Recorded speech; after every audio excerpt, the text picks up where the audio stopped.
இந்த உலக வாழ்க்கையிலே நாம் பெரிதும் மூழ்குவதற்கு காரணமாக இருப்பது பணமா பாசமா?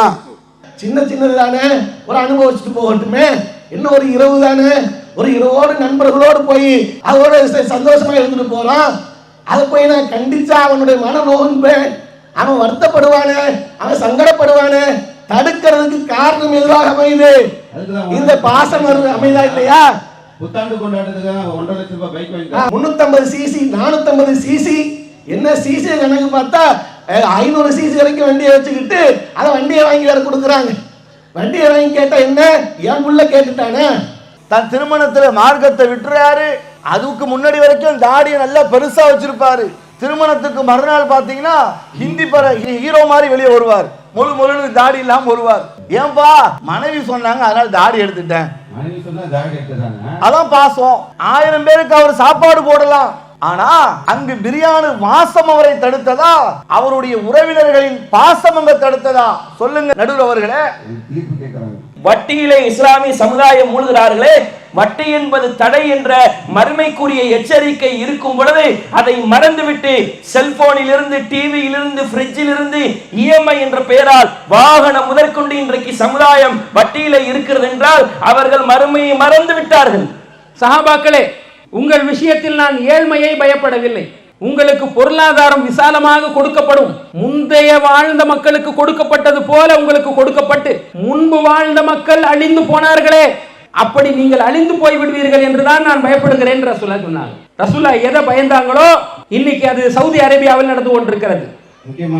சவுதி அரேபியாவில் டாஸ்மார்க் கடைகளை ஓபன் பண்ணியிருக்கான், சாராய கடைகளை ஓபன் பண்ணியிருக்கான். இறந்ததற்கு மறுநாள் ஒரு ஃபாத்தியா, 3வது நாள் ஒரு ஃபாத்தியா, 40வது நாள் ஒரு ஃபாத்தியா, வருஷத்திற்கு ஒரு ஃபாத்தியா, வருஷ ஃபாத்திகா ஃபாத்திகா ஃபாத்திகா என்று மார்க்கத்தை இப்படி கேலி கூத்தாகக்கூடிய ஒரு சூழ்நிலை இந்த பணத்தின் காரணமாக ஏற்பட்டிருக்கிறது என்பதை நம்ம மறுத்துவிடவே முடியாது. அஸ்ஸலாமு அலைக்கும் வரஹ்மத்துல்லாஹி வபரகாத்துஹு. அன்பிற்குரிய சகோதரர்களே, சகோதரிகளே, தமிழ்நாடு தௌஹீத் ஜமாத் ராமநாதபுரம் வடக்கு மாவட்ட நிர்வாகத்தின் சார்பாக இஸ்லாமிய வாழ்வியல் மாநாடு என்ற ஒரு மாநாட்டிலே நாம் எல்லாம் இங்கு ஒன்று கூடியிருக்கின்றோம். அழகிய முன்மாதிரி இப்ராஹிம் அலைஹிஸ்ஸலாம் செயல் திட்டத்தை முன்னிட்டு 10 மாத காலங்கள் பிரச்சாரம் நடைபெற்றது. அந்த பிரச்சாரத்துடைய இறுதி வடிவமாக இஸ்லாமிய வாழ்வியல் மாநாடு என்ற ஒரு நிகழ்ச்சியை ஏற்பாடு செய்து அதிலே மார்க்க விளக்க பட்டிமன்ற நிகழ்ச்சி ஏற்பாடு செய்யப்பட்டிருக்கிறது. இதிலே நாம் வந்திருக்கக்கூடிய அனைவரும் மறுமை என்று சொல்லக்கூடிய ஒன்றை நம்பக்கூடியவர்களாக நாம் வாழ்ந்து கொண்டு இருக்கின்றோம்.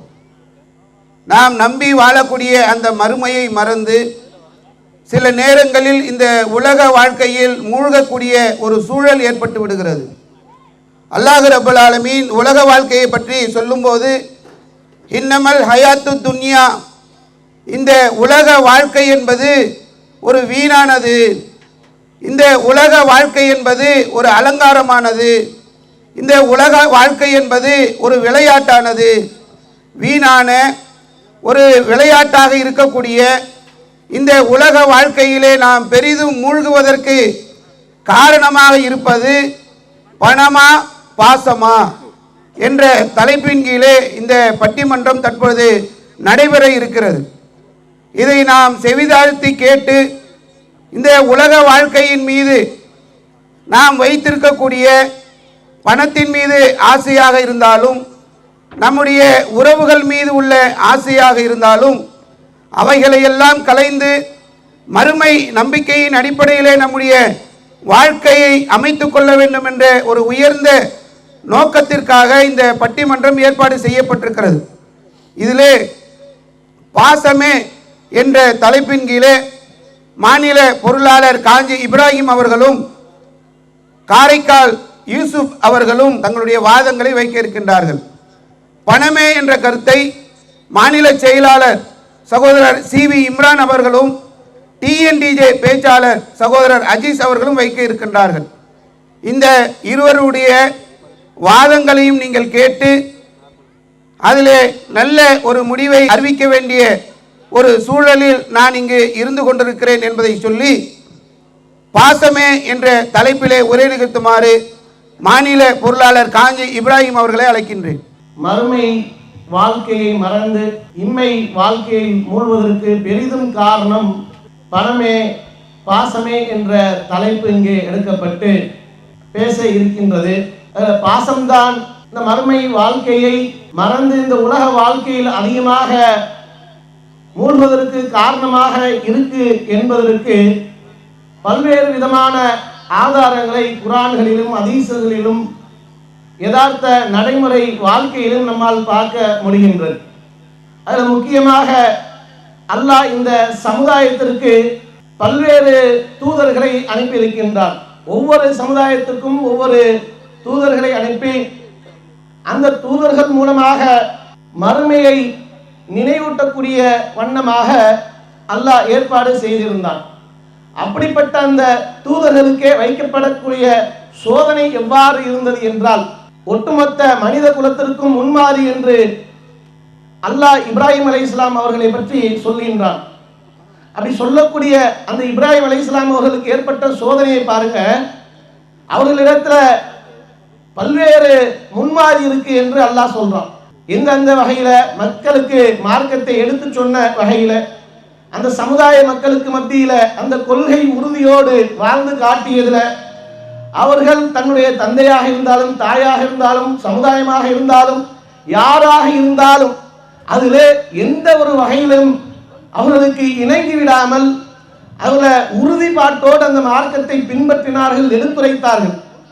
அவர்களுக்கும் அவர்களோடு இருக்கக்கூடியவர்களிடத்திலும் முன்மாதிரி இருக்கு என்று அல்லாஹ் திருமறை குர்ஆன்ல சொல்லிட்டு ஒரு இடத்துல சொல்றான், இந்த விஷயத்தை தவிர அது என்ன, இப்ராஹிம் அவர்களுடைய தந்தைக்கு வாக்குறுதி கொடுத்ததின் அடிப்படையில் அவர்களுக்கு பாவ மன்னிப்பு தேடிய விஷயம் இருக்க, அந்த விஷயத்தில் அவர்கிட்ட முன்மாறி இல்லை. வகி தொடர்போடு இருப்பதனால் தூதர்களாக இருக்கக்கூடியவர்கள் எச்சரிக்கை செய்த பின்பு விலகிட்டாங்க. ஆனால் அது போன்ற அந்த சோதனைக்கு உள்ளாக்கப்படக்கூடிய நிலை எதனால் ஏற்பட்டது, அந்த பாசம் அவர்களை அந்த இடத்துல தடுத்துருச்சா இல்லையா? கண்டிப்பாக நம்ம பார்க்கிறோம். அந்த தந்தையின் மீது இருக்கக்கூடிய அந்த பாசம் அவர்களை என்ன செய்ய வச்சிருச்சுன்னு சொன்னா, அல்லாஹ்வுடைய எதிரி என்று தெரிந்த பின்பு கூட அவர்களுக்கு அல்லாஹ் இடத்துல பாவ மன்னிப்பு கேட்கக்கூடிய ஒரு நிலைக்கு அவர்கள் சோதிக்கப்பட்டார்களா இல்லையா? அதே மாதிரி நூஹ் அலைஹிஸ்ஸலாம் அவர்களுடைய வரலாறை பாருங்க. நூஹ் அலைஹிஸ்ஸலாம் அவர்கள் இந்த சமுதாய மக்களிடத்துல எவ்வளவு பிரச்சாரம் செஞ்சாங்க, மறுமையை எச்சரிக்கை செய்தார்கள், ஓரிரை கொள்கையை சொன்னாங்க. அந்த கொள்கையை சொன்ன நூஹ் அலைஹிஸ்ஸலாம் அவர்களுக்கு அல்லாஹ் வைத்த சோதனை என்ன அப்படின்னு சொன்னா, தன்னுடைய மகனின் மூலமாக அந்த மகனின் மீது வைத்திருக்கக்கூடிய அந்த பாசத்தின் மீதாக வைக்கக்கூடிய சோதனை. அல்லாஹ் அவர்களுக்கு அந்த நீர்ல முழுவதற்கான ஏற்பாடுகளை செய்யும் போது ஒவ்வொருத்தரையும் ஜோடி ஜோடியாக ஏற்ற சொல்லிவிட்டு அல்லாஹ் கட்டளையிடுகின்றான். கப்பல்களை ஏறிக்கொண்டிருக்கின்றார்கள். அப்படி ஏறும்போது நூஹ் அலைஹிஸ்ஸலாம் அவர்கள் தன்னுடைய மகனை பார்த்து, மகனே வந்துவிடு, என்னோடு வந்துவிடு, நீ அங்க இருக்காதே என்று சொல்லும் போது அந்த மகன் ஏளனம் பேசினான், நான் இந்த மலை குன்றின் மீது ஏறி தப்பித்து விடுவேன் என்று அந்த இடத்துல அவர்கள் அல்லாஹ்வை மறந்து விட்டார்கள். ஆனாலும் இங்கே நூஹ் அலைஹிஸ்ஸலாம் அவர்கள் அந்த தன் பிள்ளை மீது இருக்கக்கூடிய பாசம் எந்த அளவுக்கு அவர்களை கண்ணை மறைத்து விட்டது அல்லாஹ் அது மூலமாக சோதித்தான இல்லையா? அல்லாஹ் சொல்றா, அது உன்னுடைய மகன் இல்ல, அது எப்படி உன்னுடைய மகனாவா, அது அல்லாஹ்வுடைய எதிரி என்று அல்லாஹ் சொல்கின்றான். அப்ப இப்படி எல்லாம் இன்னைக்கு பார்த்தீர்கள் என்றால், மறுமையை போதிக்க வந்த இறை தூதர்களுக்கு இப்படிப்பட்ட சோதனைகளை நம்ம பார்க்க முடிந்ததா இல்லையா? அல்லாஹ்வின் தூதர் முகமது நபி ஸல்லல்லாஹு அலைஹி வஸல்லம் அவர்கள் அவருடைய சொல் செயல் அங்கீகாரம் இதுதான் நம்மளுக்கு மார்க்கம். எதை சொல்லியிருக்கிறார்களோ, எதை செய்திருக்கின்றார்களோ, எதை அங்கீகரித்திருக்கின்றார்களோ இவை அனைத்தும் மார்க்கம் என்று இன்றும் இந்த மார்க்கத்தை பின்பற்றி கொண்டிருக்கிறோமே. அப்படிப்பட்ட அல்லாஹ்வின் தூதர்களோடு நடந்த நிகழ்வு என்ன? அல்லாஹ்வின் தூதர் அவர்கள் அவருடைய மனைவிமார்களுடைய வீட்டிலே தங்கக்கூடியவர்களாக இருப்பாங்க, முறை வைத்து தங்கிக் கொள்வாங்க. அப்படி தங்கக்கூடிய அந்த நேரத்தில் பார்த்தீர்கள் என்றால் எந்த அளவுக்கு அங்கே நடக்கும் என்றால், அவர்கள் தேன் அருந்தக்கூடியவர்களாக இருக்கிறாங்க. தேன் அருந்திட்டு வருவாங்க. ஜைனப் ரலியல்லாஹு அன்ஹா அவருடைய வீட்டில் தேன் அருந்திட்டு வருவாங்க. இது அவர்களுக்கு அதிகமான நேரத்தை ஜைனப்புடைய வீட்டில் நேரத்தை செலவு செய்கிறாங்களே என்று பிடிக்காம அன்னை ஆயிஷா ரலியல்லாஹு அன்ஹா அவர்களும் அன்னை ஹப்ஸா ரலியல்லாஹு அன்ஹா அவர்களும் திட்டமிடுறாங்க.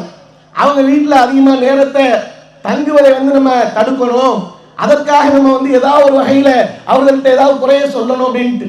அப்ப அந்த தேன் சாப்பிட்டு வர்றத என்ன சொல்றாங்கன்னு சொன்னா, நீங்க கருவேல மரத்தின் பிசினை சாப்பிட்டு வரும்போது ஒரு துர்நாடு அடிக்குத என்று அல்லாஹ்வின் தூதர் சொல்றாங்க.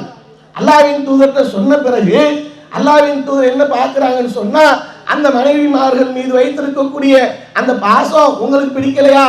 பிடிக்கலைன்னு சொன்னா, இனிமே நான் அந்த தேன் தானே சாப்பிட்டேன், அப்ப தேனை இனிமே நான் சாப்பிட்றத விட்டு விலகிக் கொள்றேன், நான் தடை செய்து கொள்றேன் என்று அங்க அல்லாஹ்வின் தூதர்கள் சொல்றாங்க. சொன்னவுடைய அல்லாஹ் வகை செய்தி இறக்கி அல்லாஹ் வந்து கண்டிக்கிறான். உங்களுடைய மனைவிமார்களுக்கு விரும்பல அப்படின்றதுக்காக நான் வந்து அனுமதித்ததை, நான் எதை ஹலாலாக ஆக்கியிருக்கின்றோனோ அதை நீ ஹராமாக்குவியா அப்படின்னு சொல்லி அல்லாஹ் வந்து அந்த இடத்துல அவர்களுக்கு வந்து கண்டித்து ஒரு வசனத்தை இறக்கிறான். அதுல இருந்து விலகி கொண்டாங்க. இப்படி அல்லாஹ்வின் தூதர் அவர்களுக்கு அல்லாஹ் இப்படி ஒரு சோதனையை கொடுத்தான். அந்த சோதனையில் அவர்கள் அந்த இடத்துல விழுவதற்குண்டான மாறுவதற்குண்டான காரணமாக என்ன அமைந்தது? எது அமைந்ததுன்னா இந்த பாசம் தான். அந்த பாசம் அவர்களை வந்து திசை திருப்பி விட்டது. அது அல்லாஹ்வுடைய தொடர்புல வகை தொடர்புல இருந்ததனால் தூதர்கள் வந்து அதில் தெளிவு பெற்றார்கள். ஆனா இன்னைக்கு இருக்கக்கூடிய மக்களுடைய நிலை எப்படி இருக்கு? இன்னைக்கு இருக்கக்கூடிய மக்களுடைய மனநிலை அப்படியாக இருக்கு. ஆனா இன்னைக்கு உலக வாழ்க்கையின் பக்கம் அதிகமாக என்ன செய்யறாங்கன்னா மூழ்கி திளைக்கிறாங்க. நடுவர்களே, இன்னைக்கு என்ன தேதி? 5ஆம் தேதி. 5 நாளைக்கு முன்னாடி 1ஆம் தேதி. 1ஆம் தேதிக்கு முன்னாடி சொல்லுங்க, புத்தாண்டு கொண்டாட்டம். இந்த புத்தாண்டு கொண்டாட்டத்துல மக்களுடைய நிலையெல்லாம் எப்படி இருந்தது? மற்ற இந்த புத்தாண்டு கொண்டாட்டம் யாருடைய கொண்டாட்டம்? இது யாருடைய கலாச்சாரம்? இது மாற்று மதத்தவர்களுடைய கலாச்சாரம், அவர்கள் விரும்பக்கூடிய கலாச்சாரம். அதுல என்ன மறுமையை சிந்தனை உடைய மூமீன்களுக்கு அந்த இடத்துல என்ன வேலை? 31ஆம் தேதி இரவுல அங்க இருந்து கொண்டு ஹாப்பி நியூ இயர் சொல்லி கொண்டாடி கொண்டு நின்றார்களா இல்லையா? இதை எங்க தடுத்தார்கள்? எத்தனை பெற்றோர்கள் அதை வேடிக்கை பார்த்து கொண்டிருந்தாங்க. என்ன காரணம்? வேடிக்கை பார்க்கிறதுக்கு அவர்களுக்கு தடையாக இருந்தது என்ன? பணமா வந்து தடை நின்றது. அவர்கள் இருக்கக்கூடிய பாசம், அந்த பாசம் வந்து தடுத்து, என் பிள்ளை தானே, சின்னது தானே, ஒரு அனுபவிச்சுட்டு போகட்டுமே, இன்னும் ஒரு இரவு தானே, ஒரு இரவோடு நண்பர்களோடு போய் அதோட சந்தோஷமா இருந்துட்டு போறான், அதை போய் நான் கண்டிச்சா அவனுடைய மன நோன்பேன், அவன் வருத்தப்படுவானே, அவன் சங்கடப்படுவானே. தடுக்கிறதுக்கு காரணம் எதுவாக அமையுது? இந்த பாசம் அமைதா இல்லையா? புத்தாண்டு கொண்டாட்டத்துக்காக 1.5 லட்சம் ரூபாய் பைக் வாங்கி 350 சிசி 450 சிசி என்ன சிசி கணக்கு பார்த்தா 500 சிசி வரைக்கும் வண்டியை வச்சுக்கிட்டு அதை வண்டியை வாங்கி வேற கொடுக்குறாங்க. வண்டியை வாங்கி கேட்டா என்ன? என் புள்ள கேட்டுட்டானே, பாசம். என் புள்ள வாயை திறந்து கேட்டுட்டானே, கேட்காத புள்ள கேட்டுட்டானே. இதெல்லாம் ஒவ்வொரு காரணத்தையும் சொல்லி ஏதாவது வாங்கி கொடுத்துருவாங்க. வாங்கி கொடுத்த அந்த பிள்ளைகளை நாசமாக்குறதுக்கு காரணம் என்ன? மறுமையை இந்த மாதிரி போதிக்கிறாங்களா? அது எச்சரிக்கை செய்ய தவறுறாங்களே. என்ன காரணம்னா பாசம் தான். அதே நேரத்தில் இன்னைக்கு பெண் மக்களுடைய ஆடை கலாச்சாரம் எந்த அளவுக்கு இன்னைக்கு சீரழிந்து கொண்டிருக்கு நடுவதில் உங்களுக்கு தெரியும். இந்த ஹிஜாபுக்காக இன்னைக்கு இந்த சமுதாயம் எவ்வளவு ஒரு போராட்டத்தை சந்திச்சு கொண்டிருக்கு. இதற்காக சிறைச்சாலை போனோம், வீதியில இறங்கி போராடணும், மக்கள்கிட்ட போய் இந்த மார்க்க விஷயத்தை சொல்வதற்கு அடிபோதைப்பட்டோம், ஹிஜாப் விஷயத்தை போதிப்பதற்கு. ஆனா இன்னைக்கு பெண்களிடத்தில் இருக்கக்கூடிய புர்காவுடைய கலாச்சாரம் எந்த அளவுக்கு சீர்கட்டு கிடக்கு. அல்லாஹ் எதற்காக இந்த ஹிஜாபை அணிய சொல்றான்? அந்நிய ஆண்களிடத்திலிருந்து தொல்லைப்படுத்தாமல் இருப்பதற்கும் நீங்கள் பாதுகாப்பு பெற வேண்டும் என்பதற்காக நம்பிக்கை கொண்ட பெண்களுக்கும் இறை தூதருடைய மனைவிமார்களுக்கும் அல்லாஹ் கட்டளையிட்டு இருக்கிறானே. அப்படி கட்டளையிட்டு இருக்க இன்னைக்கு எந்த அளவுக்கு இந்த ஹிஜாபுடைய ஆடை பெண்கள் விஷயத்துல பார்ப்பதற்கு சகிக்காத வகையில இன்னைக்கு சென்று கொண்டிருக்கா இல்லையா? இதை அவர்கள் கணவன்மார்கள் தடுக்கிறது இல்லை, பெற்றோர்கள் தடுப்பது இல்லை. இதற்கு முழு காரணம் என்ன? என் பிள்ளை கோச்சுப்பா, என் மனைவி கோச்சுப்பா, என் மகன் கோச்சுப்பா, அதனால நான் சொல்ல மாட்டேன். அது மறுமையை நாசமாக்கக்கூடிய செயலா இருந்தாலும் சரி, அது ஆபாசமாக தெரிஞ்சாலும் சரி, நான் சொல்ல மாட்டேன் என்று மறைப்பதற்கு காரணமே என்ன? அந்த பாசம்தான் என்பதை இங்கே ஆணித்தனமாக, பாசம்தான் மறுமை வாழ்க்கையில அவர்கள் மூழ்வதற்கு அதிகமாக காரணமாக இருக்கு என்பதை தெளிவாக எடுத்துரைத்து நிறைவு செய்கின்ற நடுவர்களே, அதற்கு தகுந்த தீர்ப்பை நீங்க தான் வழங்கணும்னு கேட்டுக்கொள்கிறோம். இப்பவே எதிரணியினுடைய முகத்தை பார்க்கும்போது ஒரு கலக்கம் தெரியுது. நபிமார்களே வந்து இந்த பாச விஷயத்தில் ஒரு பெரிய ஒரு சோதனைக்கு ஆளாகிட்டாங்களே. அப்படி இருக்கும்போது இவங்க எப்படி பணத்தை முன்னிறுத்தி பேச போகிறாங்க? பணம் என்பது இந்த உலக வாழ்க்கையை மறுக்கிறதுக்கு, இந்த உலக வாழ்க்கையில் மூழ்கிறதுக்கு எப்படி காரணமாக இருக்கும்?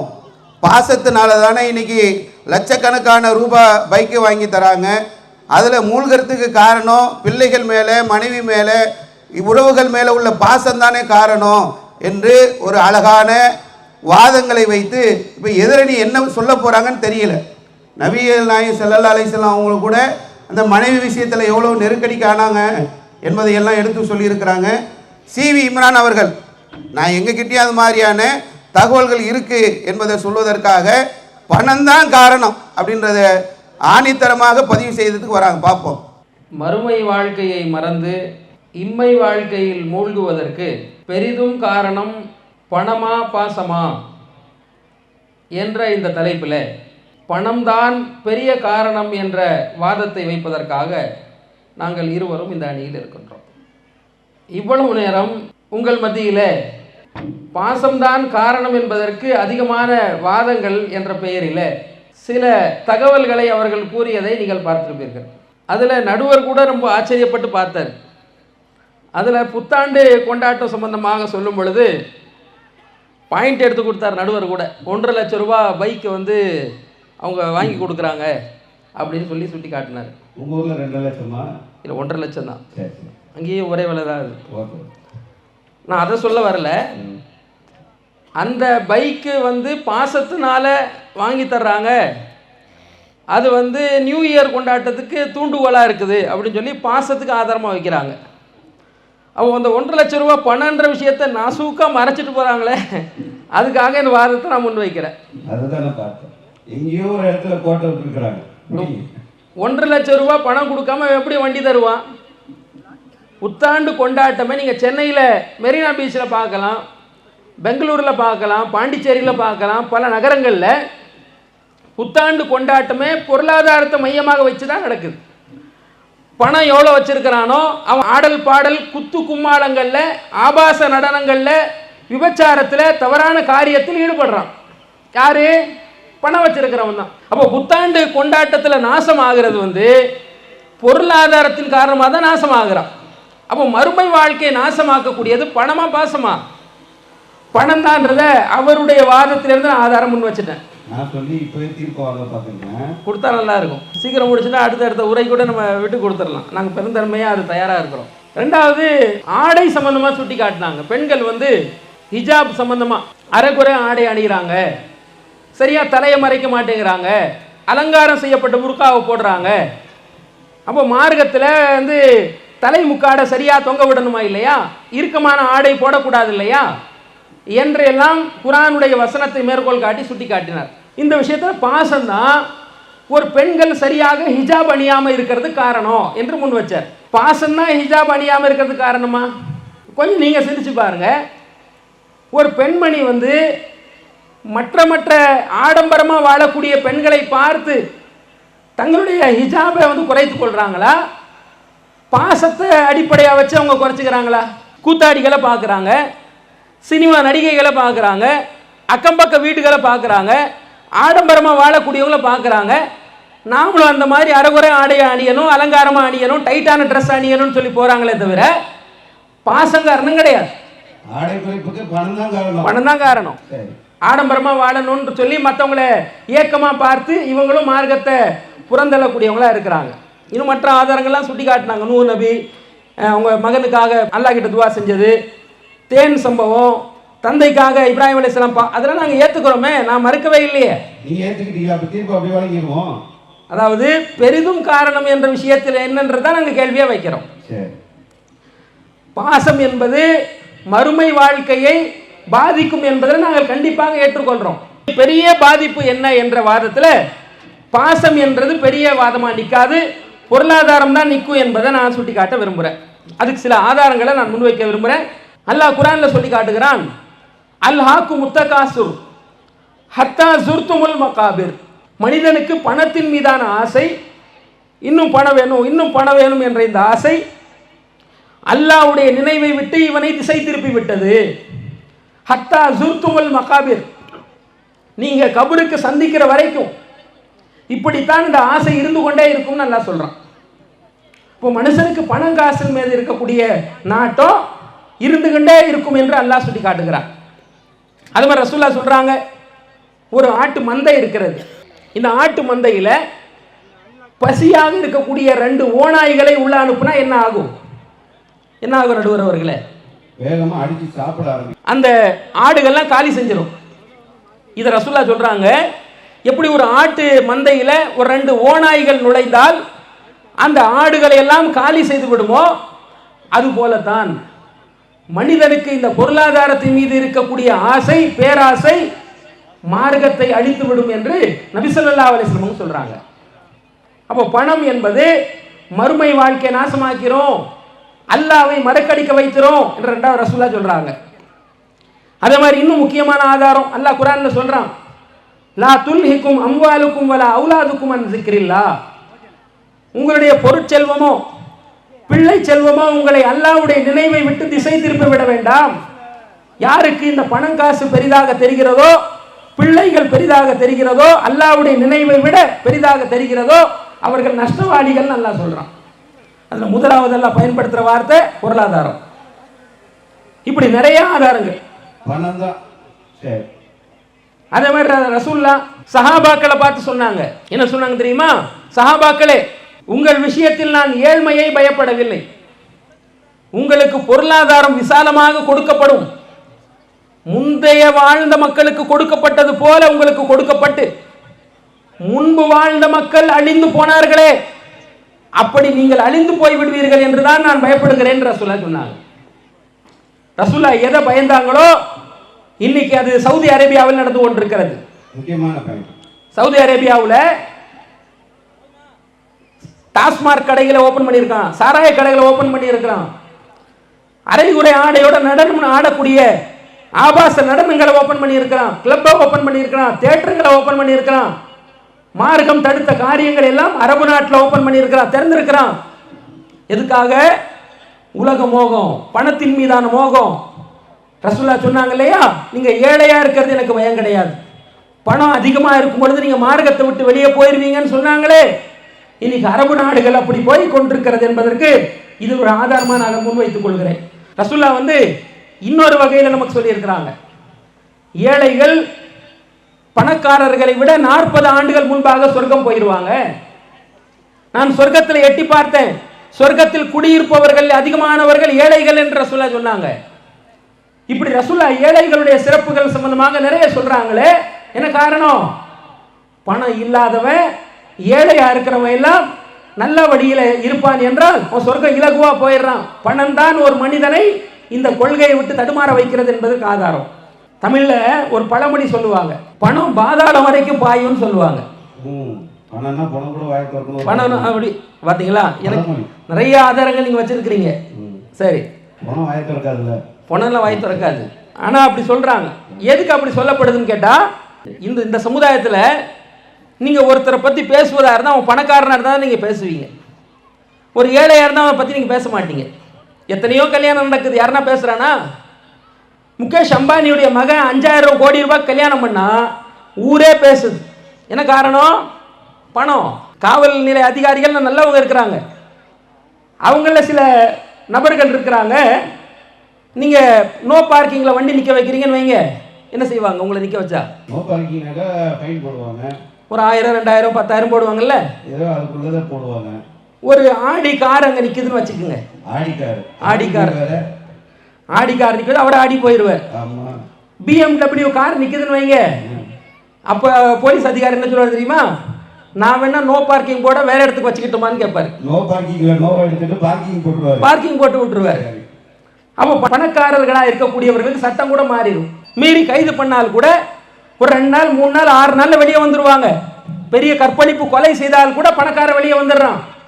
ஆக இது போன்ற பல விஷயங்கள். ரசூலுல்லாஹ் கடனை விட்டு பாதுகாவல் தேடி இருக்கிறாங்க. கடன் உள்ளவருக்கு ரசூலுல்லாஹ் ஜனாசா தொழுகை கூட வைக்கல, கடனை அடைத்த பிறகுதான் ஜனாசா தொழுகை வச்சிருக்கிறாங்க. அப்போ கடன் என்பதை ரசூலுல்லாஹ் பயந்துருக்கிறாங்கன்னு சொன்னா மோசடி அதெல்லாம் எவ்வளவு பெரிய பாவம் என்பதை யோசிச்சு பாருங்க. இப்படி அநேக ஆதாரங்கள். நபி ஸல்லல்லாஹு அலைஹி வஸல்லம் அவர்கள் பொருளாதாரத்துல நீங்க வழி தவறி போயிருவீங்க, நீங்க ஹலால் ஹராம பேண மாட்டீங்க, பேராசையில அல்லாஹ்வுடைய நினைவை விட்டு நீங்க மறந்துடுவீங்க, அல்லாஹ்வுடைய கடமையான தொழுகையை நீங்க மறந்துடுவீங்கன்னு சொல்லி ரசூலுல்லாஹ் நிறைய எச்சரிக்கிறாங்க. ஆக இம்மை வாழ்க்கையில மூழ்கி மறுமை வாழ்க்கையை மறப்பதற்கு பொருளாதாரம் தான் காரணமாக இருக்கிறது என்ற எங்களுடைய முதல் தரப்பு வாதத்தை வைத்துக் கொள்கிறோம். மறுமை வாழ்க்கையை மறந்து உலக வாழ்க்கையில் மூழ்கிறதுக்கு காரணம் பணமா பாசமான்னு கேட்டோம். ரெண்டு தரப்பும் கடுமையான ஆதாரங்களை முன் வச்சுக்கிட்டே வராங்க. அவங்க சொன்னதுக்கெல்லாம் நியூ இயர் கொண்டாட்டம் ஓகே, நியூ இயர் கொண்டாடணும்னு சொன்னாக்கா பணம் வேணுமே, அதுக்கு பணம் தானே அடிப்படை. ஆடை ஹிஜாபை பற்றி பேசுனீங்க, அதுக்கு பணம் தானே அடிப்படை. பணம் இல்லைன்னா யாரையும் மதிப்பாங்க? அம்பானி பணம் இருந்தால் தான் அம்பானி, பணம் இல்லைன்னா நீ அம்போனி என்று சொல்லி பணம் தாங்க இன்னைக்கு, பாசெல்லாம் என்னங்க என்று சொல்லி தன் தரப்பு வாதங்களை எல்லாம் அடுக்கடுக்காக நிறைய செய்திகளை முன் வச்சிருக்கிறாங்க. பார்ப்போம் பாசன்னு என்ன சொல்ல வராங்க. மறுமை வாழ்வை மறந்து இம்மை வாழ்வில் மூழ்க பெரித காரணம் பணமா பாசமா என்ற இந்த பட்டிமன்றத்திலே பாசம்தான் ஒரு மனிதனுடைய மறுமை வாழ்வை சீரழிக்கக்கூடியதாக பெரும் காரணமாக இருக்கிறது என்ற தலைப்பின் கீழே நாங்கள் பேசுவதற்காக வந்திருக்கின்றோம்.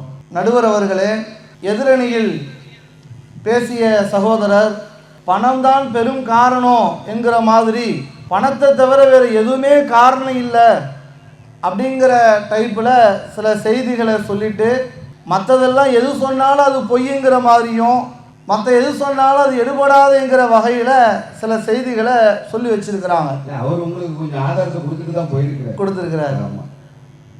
ஆனால் மறுமை வாழ்க்கையை ஒரு மனிதன் மறுமையிலே வெற்றி பெற வேண்டும் என்று சொன்னால் அவன் என்ன காரியங்கள் எல்லாம் செய்தால் மறுமையில் வெற்றி பெற முடியும் என்று இஸ்லாம் சொல்கிறது.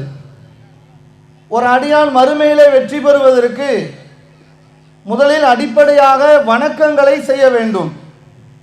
வணக்கங்கள் செய்பவர்கள் மறுமையில் வெற்றி பெறுவார்கள் என்று குர்ஆனில் அல்லாஹ்வுடைய தூதர் ஸல்லல்லாஹு அலைஹி வஸல்லம் அவர்களும் பல்வேறான செய்திகளின் வழியாகவும் நமக்கு சொல்றாங்க.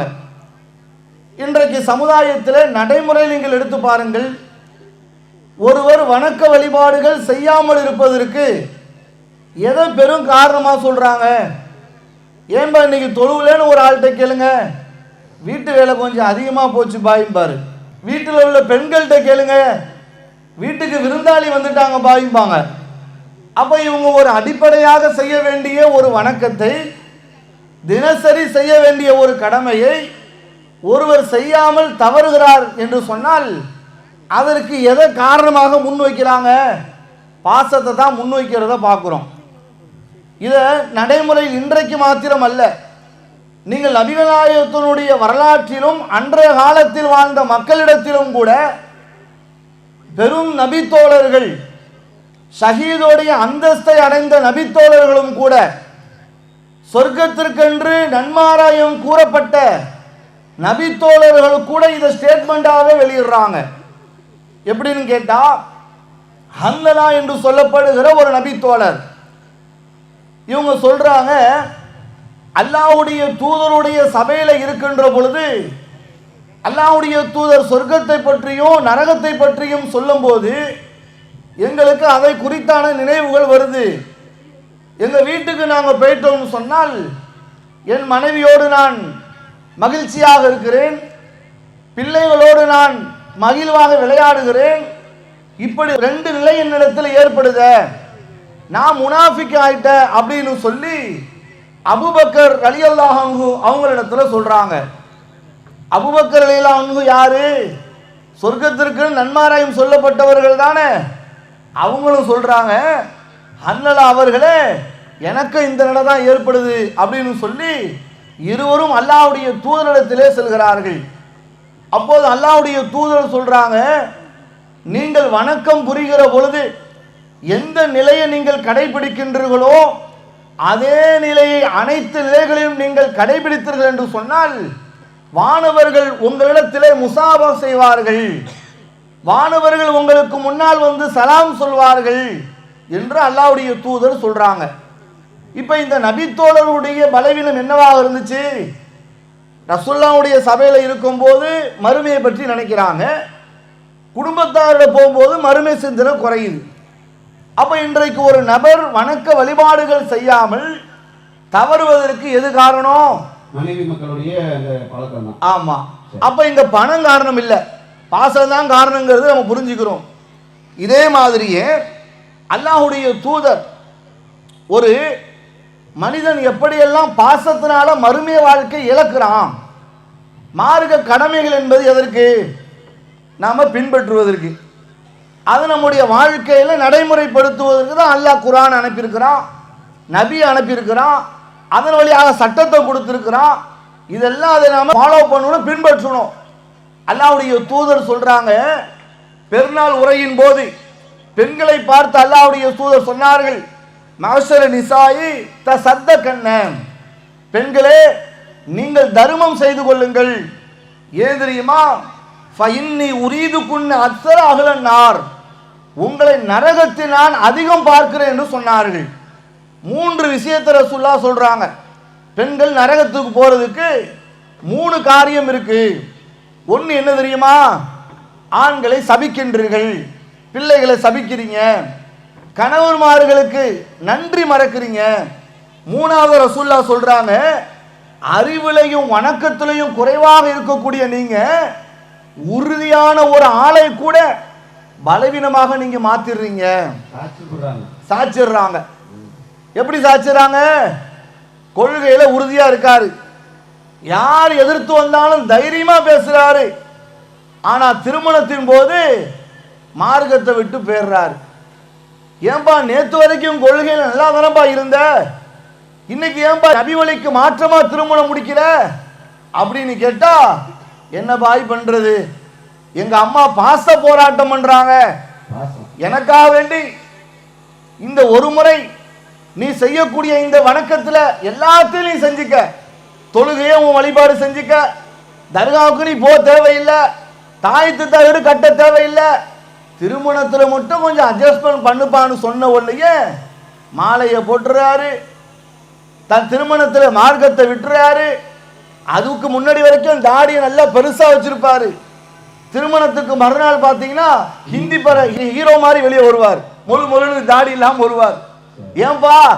மனைவி சொன்னாங்க அதனால தாடி எடுத்துட்டேன். அதான் பாசம். அப்ப பாசத்தினால் இப்படி மார்க்கத்தை இழக்கிற ஆண்கள் இன்றைக்கு இல்லையா? இதைத்தான் அல்லாஹ்வுடைய தூதர் சொன்னார்கள்.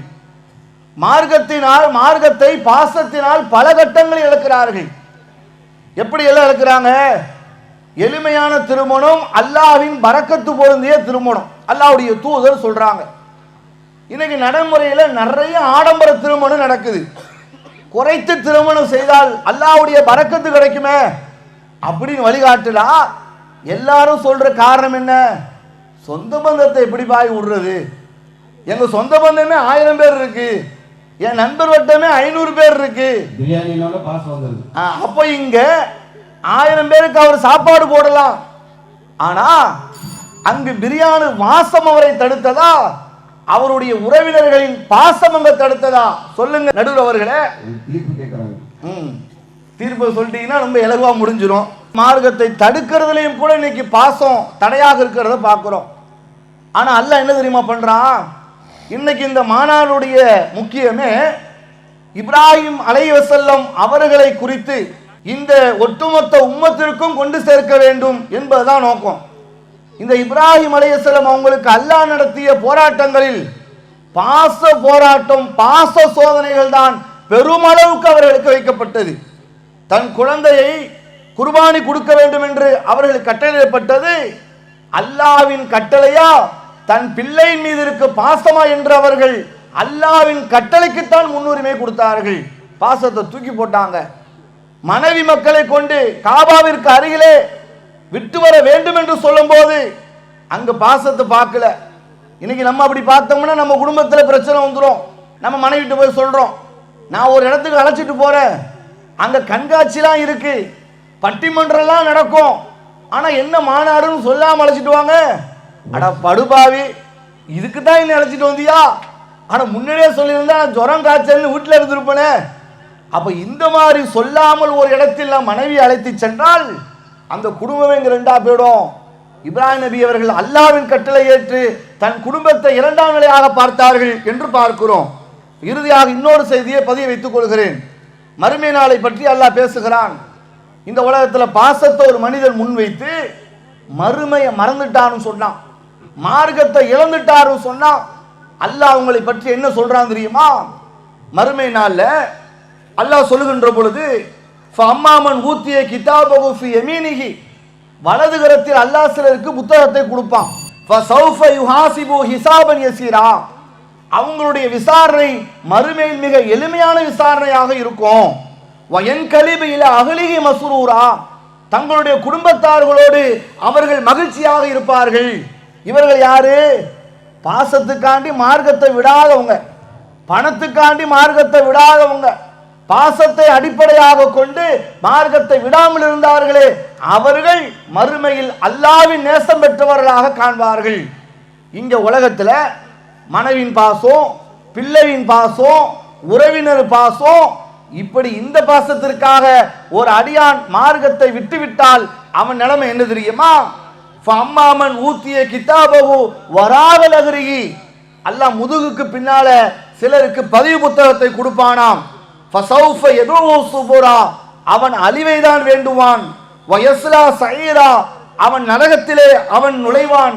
இன்னஹு கான ஃபீ அஹ்லிஹி மஸ்ரூரா, அவன் தன் குடும்பத்தார்களோடு இந்த உலகிலே மகிழ்வாக அவன் இருந்தான். இன்னஹு லன்ன அல்லயஹூரா, மறுமையிலே அல்லாஹ்வை சந்திப்போம் என்பதை அவன் மறந்து திரிந்தான். அல்லாஹ்லாம் தேவையில்லப்பா, மறுமை வாழ்க்கைன்னு ஒண்ணு இல்ல அப்படின்னு அவன் குடும்பத்தை பெருசா நினைச்சு வாழ்ந்தான்ல, மறுமையில அவன் நஷ்டமடைவான். அப்போ நடுவர் அவர்களே, இது மாதிரி ஏராளமான சான்றுகள் பாசத்தை அடிப்படையாக கொண்டுதான் இன்னைக்கு பலரும் மறுமை நேசத்தை இழக்கிற ஒரு நிலையில இருக்கிறார்கள் என்பதை எங்களுடைய தரப்பினுடைய ஆழமான கருத்தாக பதிவு செய்து கொள்கிறோம். இறுதி கருத்தாக நீங்களும் கூட பாசம்தான் அப்படிங்கிறத தீர்ப்பாக வழங்க வேண்டும் என்பதையும் எங்கள் அணியின் சார்பாக கேட்டுக்கொண்டு என்னுடைய இந்த உரையை நிறைவு செய்து கொள்கின்றேன். எல்லாமே ஒரு வலுவான பாயிண்டாக வைக்கிறாங்க.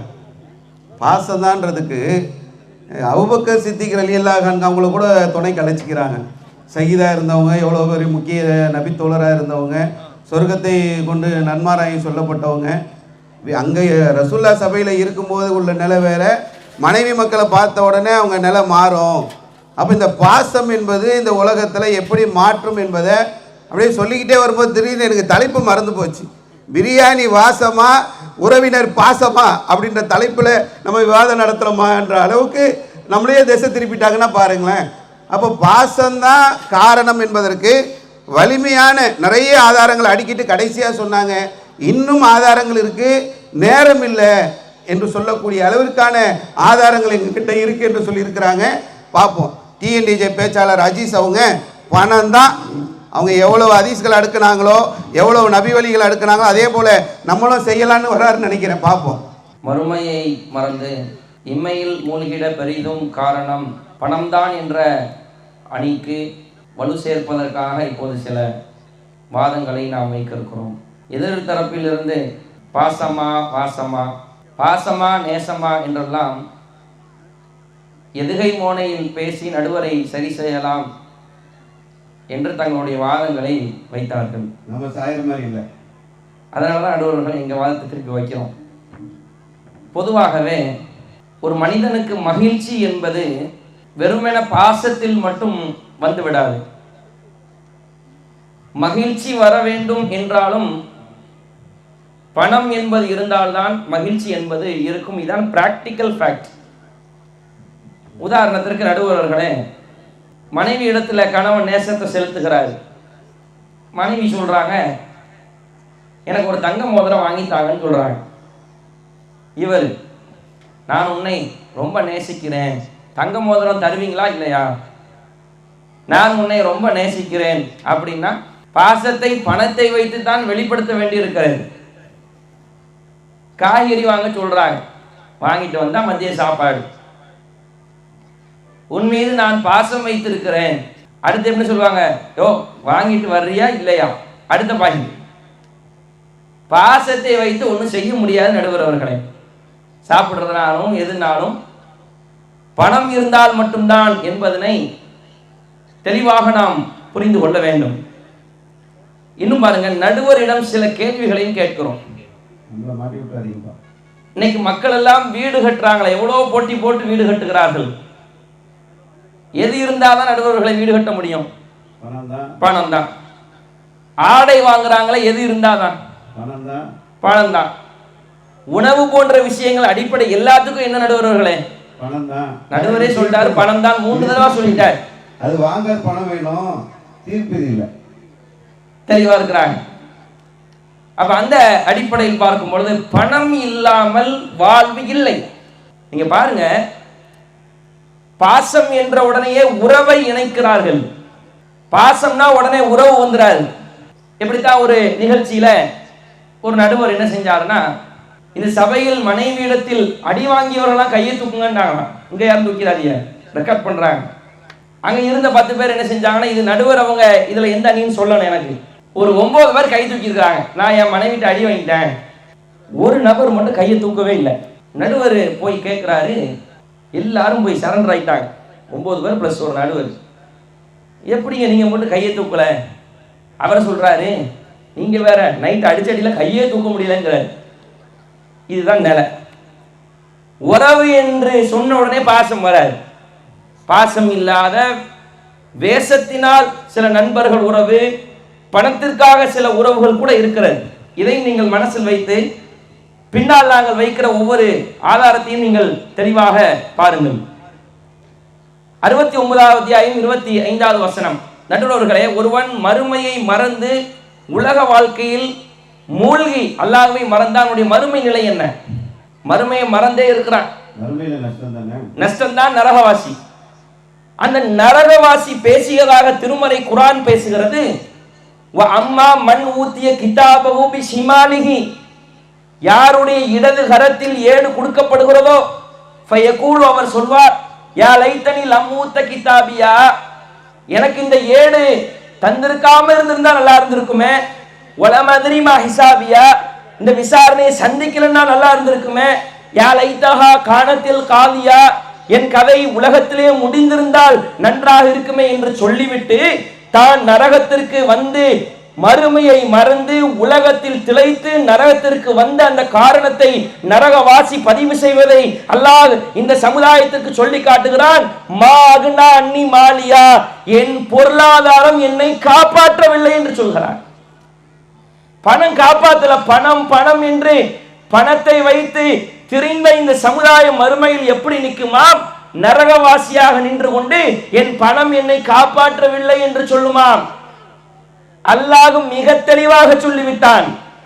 நடுவர் அவர்களே, கடன் இல்லாதவர்கள் இன்னைக்கு இருக்கிறாங்க. எல்லாருக்கும் கடன் இருக்கிறது.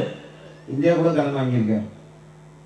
எல்லாரும் உங்க மேலே கடன் இருக்கு, என் மேலே கடன் இருக்கு, வாங்கி வச்சிருக்கிறாங்க. நாட்டின் சார்பாக கடன் வர பெரிய காரணம் என்ன தெரியுமா? யாராவது அத்தியாவசியத்துக்கு நைட்டு சாப்பாடுக்கு வழி இல்லைன்னு கடன் வாங்குறானா? இல்ல.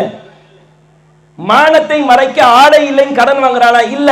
ஆடம்பரம், கார் வாங்கணும், பைக் வாங்கணும், வீடு கட்டணும், சொத்து சேர்க்கணும், நகை வாங்கணும், ஃப்ரிட்ஜ் வேணும், டிவி வேணும். ஏன் இதெல்லாம் இல்லைன்னா உயிர் வாழ முடியாதா?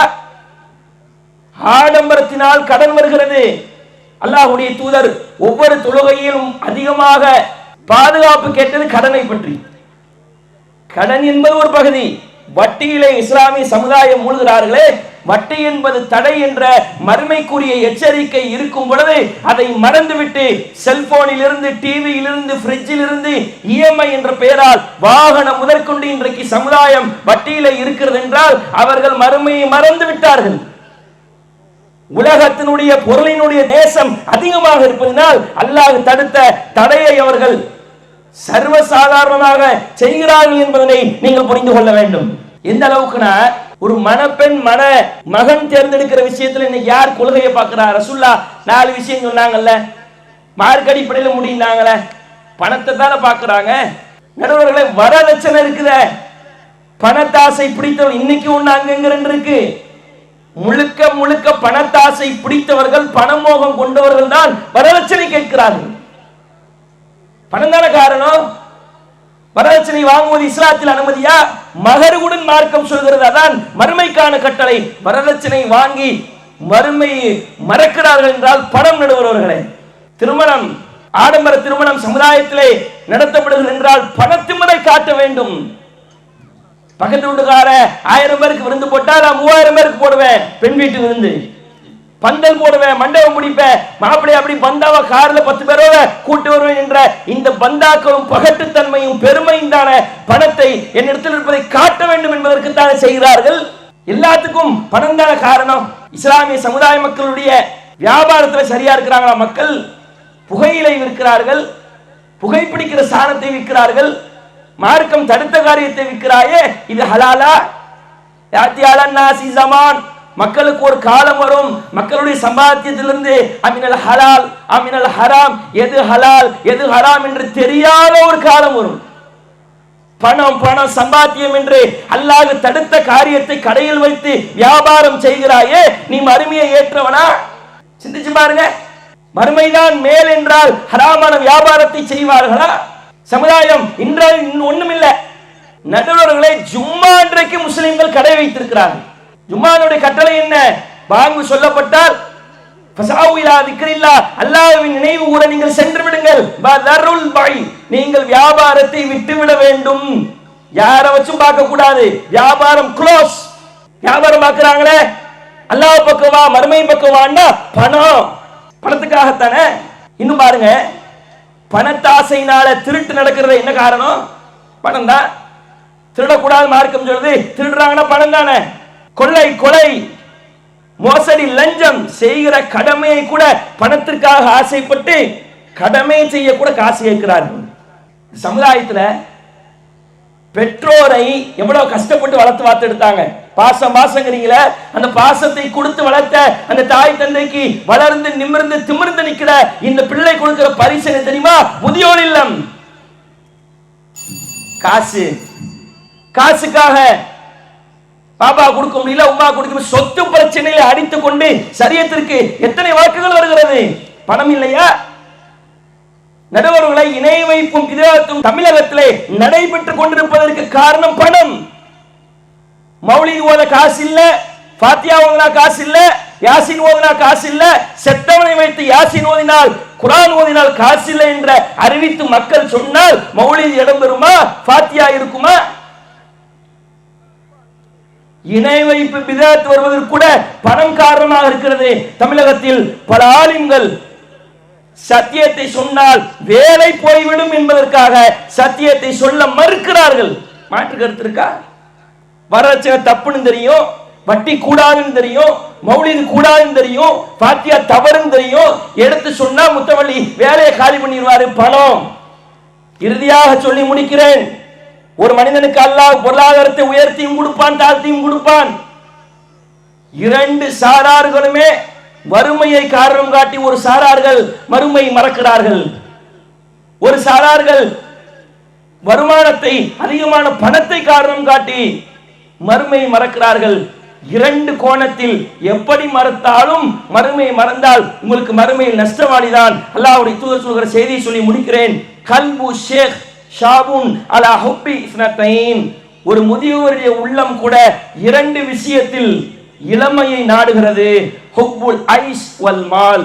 நீண்ட நாள் வாழ வேண்டும், பொருளாசை, பண ஆசை. வயசானாலும் கூட பணம் பணம் என்றுதான் மனிதன் இருப்பான் என்பதை அல்லாஹ்வுடைய தூதரை சொல்லிவிட்டார்கள். அந்த அடிப்படையில் நீங்கள் பெரிய ஆய்வுலாம் செய்ய வேண்டாம்.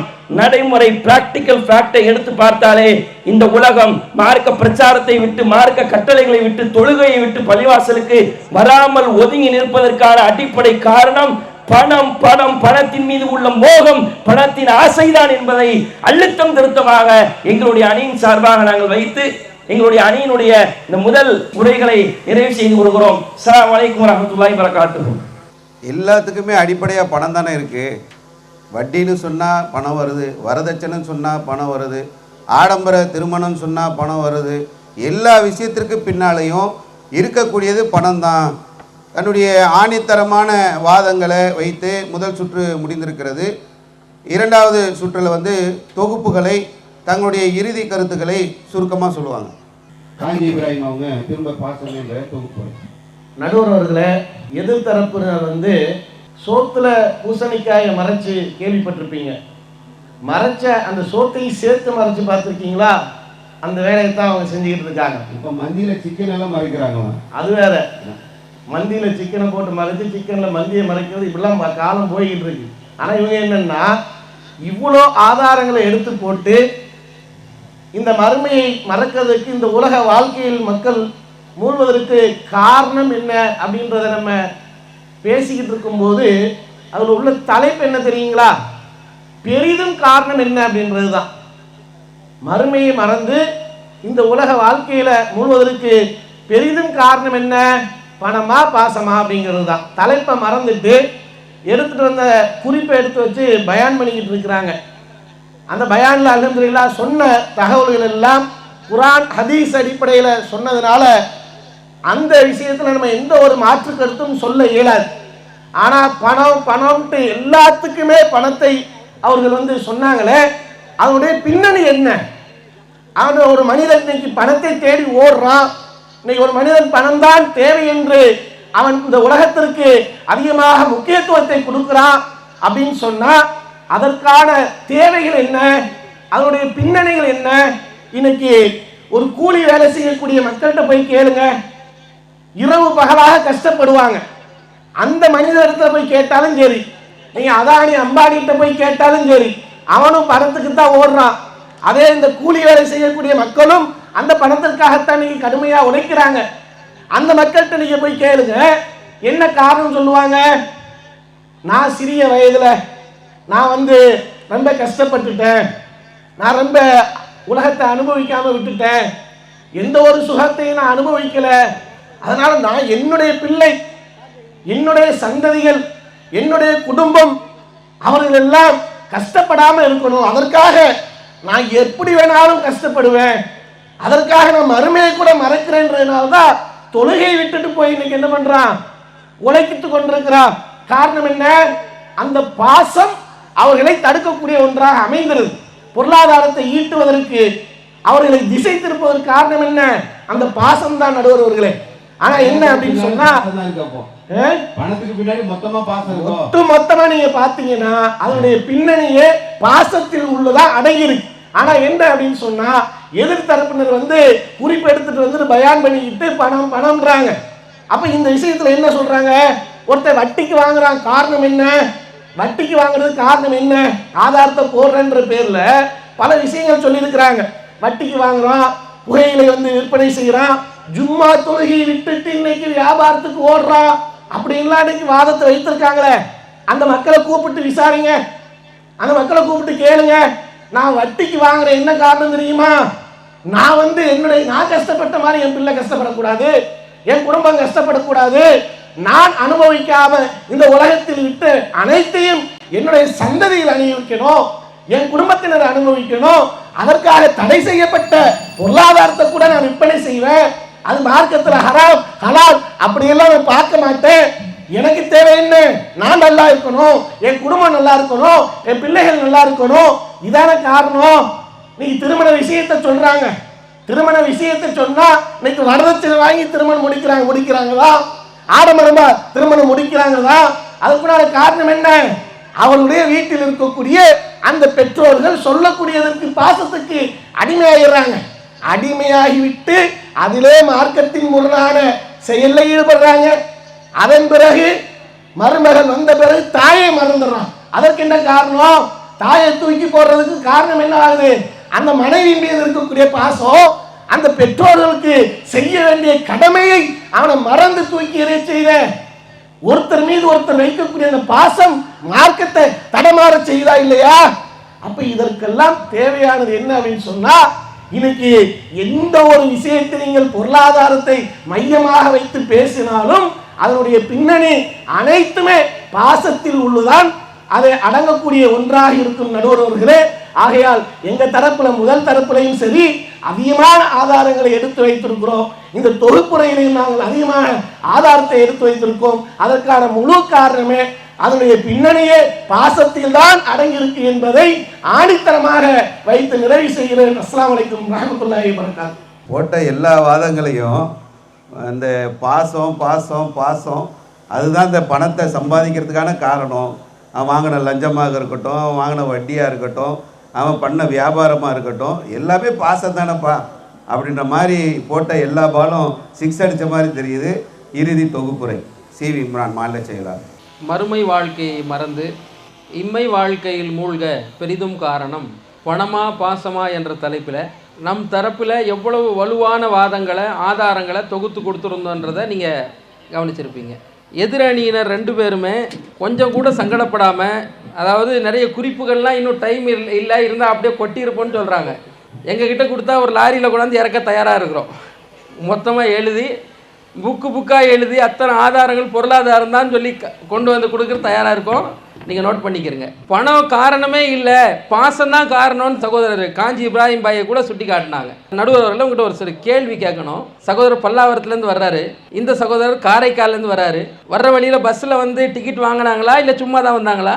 பாசம் என்ற காரணம் சொல்லி உங்கள் மேலே ரொம்ப பாசம் வச்சுருக்க கண்டக்டர் அவர்களே, நீங்கள் டிக்கெட்லாம் வாங்காமல் என்னை ஒரு தேவிப்பட்டினத்தில் இறக்கி விட்டுருங்கன்னு சொல்லி வந்து இறக்கி விட்டாங்களா?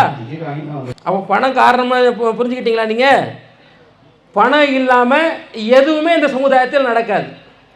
நீங்கள் தான தர்மங்கள் கொடுக்கறதுக்கும் பணம் வேணும், நீங்கள் அநியாயம் செய்கிறதுக்கும் பணம் வேணும், நல்ல காரியத்திற்கும் பணம் தேவை, கெட்ட காரியத்தில் ஈடுபடுறதுக்கும் பணம் தேவை. ஆக எதில் நம்ம ஈடுபடுறோன்றதை வச்சு தான் நல்லவனாக மாறுவதும் கெட்டவனாக மாறுறதும் இருக்கின்ற அடிப்படையை நான் தெரிவித்துக் கொள்கிறேன். இது 2வது. இந்த ஊரில் ராம் நாட்டில் சொல்லவே தேவையில்லை, பல பேர் வெளிநாட்டில் தான் வேலை செய்கிறாங்க. விமான நிலையத்தில் நீங்கள் நின்று பாருங்கள், எத்தனை பேர் மனைவி குழந்தைகள் வைத்துக்கொண்டு அழுகிறாங்க. ஏன் அழுதுகிட்டு வேலைக்கு போகிறான்? அந்த மனைவியை குழந்தைய விட்டுட்டு அழுது விட்டு பல ஆண்டு காலம் வீடியோ காலில் பேசிட்டு ஏன் போகிறான்? பணத்துக்காகத்தான். அங்கே போய் டிரைவர் வேலை பார்க்குறான், இங்கே வந்து நான் துபாயில் நான் எப்படி இருந்தேன் தெரியுமா அப்படின்னு பேசிக்கிட்டு இருக்கான். அப்போ அந்த மாதிரி வந்து பகட்டு வாழ்க்கை ஏன் வாழ்கிறான்?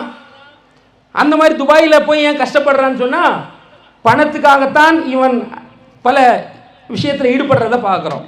அதே மாதிரி சில பேர் முஸ்லீமாக இருந்து கொண்டு முஸ்லீம்களை கருவறுக்கக்கூடிய பாசிச கட்சிகளோடு போய் கூட்டணி சேர்றான். கூட்டணி சேரக்கூடிய நபர்கள் நீங்கள் பார்க்கலாம். முஸ்லீமாக இருந்து கொண்டு பிஜேபியில் போய் நிற்கிறான், முஸ்லீமாக இருந்து கொண்டு முஸ்லீமுக்கு எதிராக போய் நிற்கிறான். யாரை முஸ்லீம்களை கருவறுக்க வேண்டும் கொல்ல வேண்டும் சொல்கிறானோ அவன் கூட கைகோர்க்க நிற்கிறான். என்ன காரணம்? ரசூல்லா சொன்னாங்க, அழகாக சொன்னாங்க, காலையில் மூமினாக இருப்பான், மாலையில் காஃபிர் ஆயிடுவான். மாலையில் மூமினா இருப்பான், காலையில் காஃபிர் ஆயிடுவான். யபீஉ தீனஹு பி அர்தின் மின துன்யா, அற்ப காசுக்காக இந்த தீனை கூட விற்று விடுவான் என்று நபிகள் நாயகம் சொன்னாங்களே. காசுக்காக இந்த மார்க்கத்தை விற்கக்கூடியவனாக யார் இருக்கிறா? இதுக்கு பாசம் தான் காரணமா? இதுக்கு மார்க்கத்தை எதுக்காக விற்கிறான்? பணத்துக்காகத்தான் மார்க்கத்தை விற்கிறான் என்பதை பார்க்குறோம். அந்த மாதிரி சகோதரர் யூசுப் அவங்க சுட்டி காட்டினாங்க, பிரியாணி வாசமா என்னது உறவினர் நேசமா பாசமான்னு வரும் பொழுது அம்மா வந்து கண்ணில் நிற்கிறாங்க, அம்மாவுடைய கருத்தெல்லாம் மீற முடியுமா? தாயை தான் நான் மதிக்க போகிறேன் அப்படின்னு சொல்லி வாதம் வச்சார். அதனால தான் இந்த தீமைகள் வரதட்சணை பெருகுதுன்னு சுட்டி காட்டினார். நான் கேட்குறேன், அதே தாய் ஒரு கருப்பாக இருக்கக்கூடிய ஒரு பெண்மணியை பிடிச்சி இந்த கருப்பு பெண்மணியைத்தான் நீ கல்யாணம் பண்ணணும் என்று அந்த மாப்பிள்ளை சொன்னால் அந்த மாப்பிள்ளை கட்டுவாரா? ஏற்றுவாரா நடுவர் அவர்களே? எந்த கருப்பு பெண்ணையும் இந்த மாப்பிள்ளை ஏற்றுக்க மாட்டார். அப்போ மட்டும் தாய் தெரிய மாட்டாங்க. அப்போ தாய் சொல்றதெல்லாம் பொய் காரணம். இப்போ பொருளாதாரத்துக்கு இவனுக்கே தேவை இருக்கிறது, அதை வாங்க வேண்டும் என்று இவனை விரும்புகிறான், வரதட்சணை வாங்கணும் இவனை நேசிக்கிறான். அதனால்தான் இப்படி செய்யறதை பார்க்கிறோம். ரசூலுல்லாஹி ஸல்லல்லாஹு அலைஹி வஸல்லம் அவர்கள் கூட ஏழைகள் விடப்பட்டு செல்வந்தர்கள் அழைக்கப்படக்கூடிய வலிமா தான் மிக மோசமான வலிமான்னு சொன்னாங்க. அங்கே ஏழைகள் புறக்கணிக்கப்படுறாங்க, பணக்காரங்க மட்டும்தான் வர்றாங்க.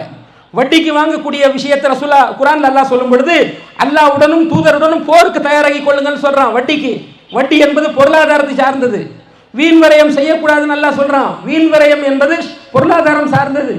இப்படி இந்த சமுதாயத்தில் பிதஅத்து, ஃபாத்தியா, மௌலுது, தர்கா வழிபாடு போன்ற அனைத்து காரியங்கள் நடக்கிறது. தீமைகள் அதிகமான பிதஅத்துகள் நடக்கிறது, ஷிர்க் நடக்கிறது. இதை ஆலிம்கள் செய்கிறார்கள். இதை ஏன் செய்கிறாங்க? பணத்துக்காக தான் செய்கிறாங்க. இன்னைக்கு நீங்கள் முடிவெடுத்து பாருங்க, ஃபாத்தியா ஓதுனா காசு இல்லை, மௌலுது ஓதுனா காசு இல்லை, கந்தூரி ஓதுனா காசு இல்லை, தாயத்து கட்டினா காசு இல்லை, தர்கா வழிபாடு காசு இல்லைன்னு சொல்லி பாருங்க, செய்வாங்களா?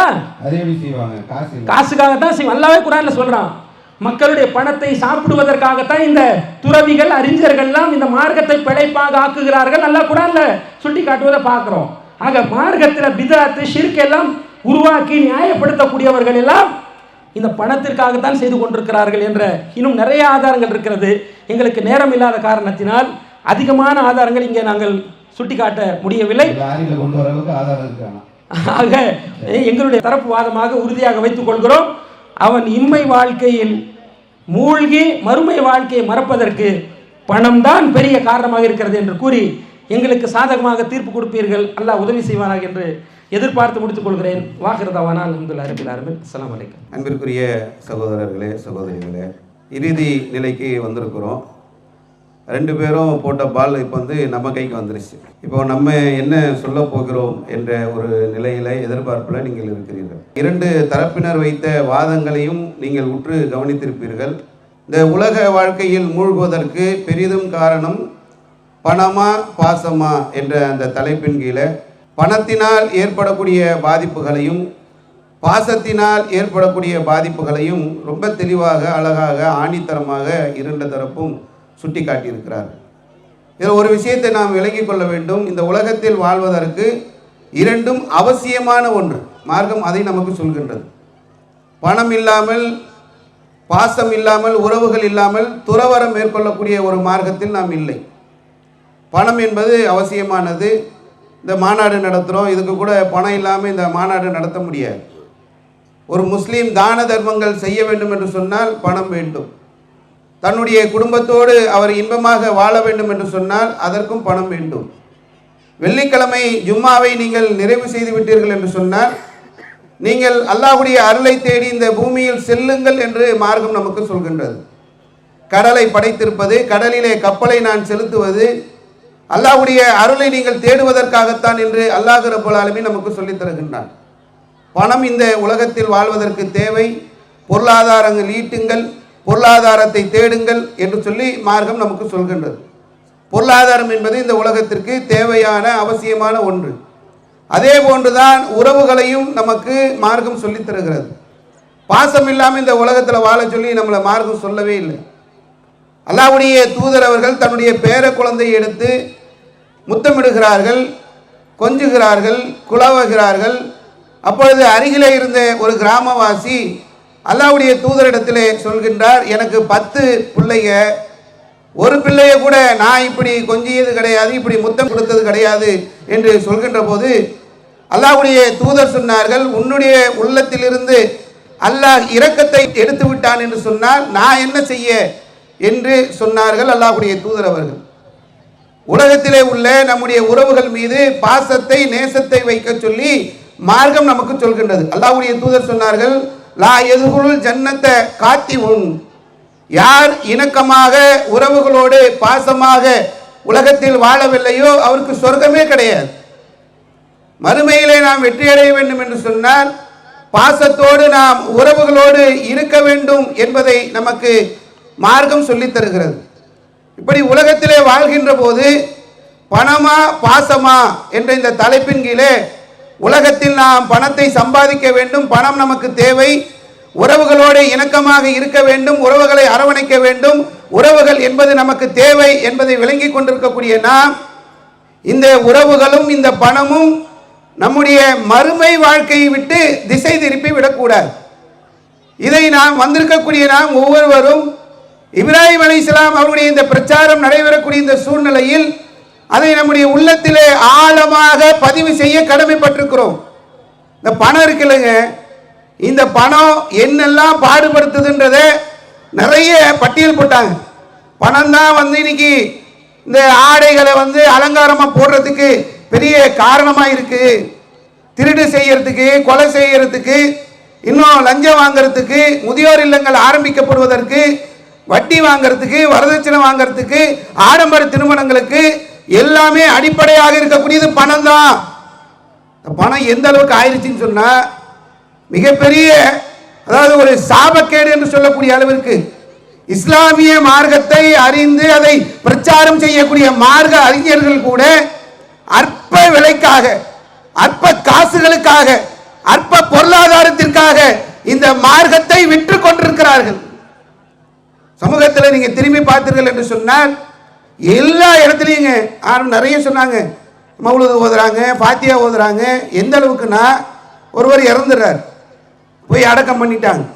அடக்கம் பண்ணக்கூடிய அந்த நேரத்தில் நீங்கள் எடுத்து பார்த்தீர்கள் சமுதாயத்தில் அடக்கம் செய்யும் போது ஒரு ஃபாத்தியா, அடக்கி முடித்த உடனே அங்க ஒரு ஃபாத்தியா, அங்கிருந்து கொஞ்சம் ஒரு 50 அடி வந்து அங்க 50 அடி ஃபாத்தியா, அங்கிருந்து ஒரு 100 அடி வந்து அங்க 100 அடி ஃபாத்தியா, இறந்ததற்கு மறுநாள் ஒரு ஃபாத்தியா, 3வது நாள் ஒரு ஃபாத்தியா, 40வது நாள் ஒரு ஃபாத்தியா, வருஷத்திற்கு ஒரு ஃபாத்தியா, வருஷ ஃபாத்திகா ஃபாத்திகா ஃபாத்திகா என்று மார்க்கத்தை இப்படி கேலி கூத்தாகக்கூடிய ஒரு சூழ்நிலை இந்த பணத்தின் காரணமாக ஏற்பட்டிருக்கிறது என்பதை நம்ம மறுத்துவிடவே முடியாது. இதில் நம்ம விளங்கிக் கொள்ள வேண்டியது என்னவென்று சொன்னால், பணமா பாசமா என்பதை விட மறுமை வாழ்க்கைக்கு நமக்கு தடையாக பணம் இருந்தாலும் சரி, பாசம் இருந்தாலும் சரி, அதை விட்டு விலகிக் கொள்ளக்கூடியவர்களாக, அதை புரிந்து நடக்கக்கூடியவர்களாக நாம் இருக்க வேண்டும்.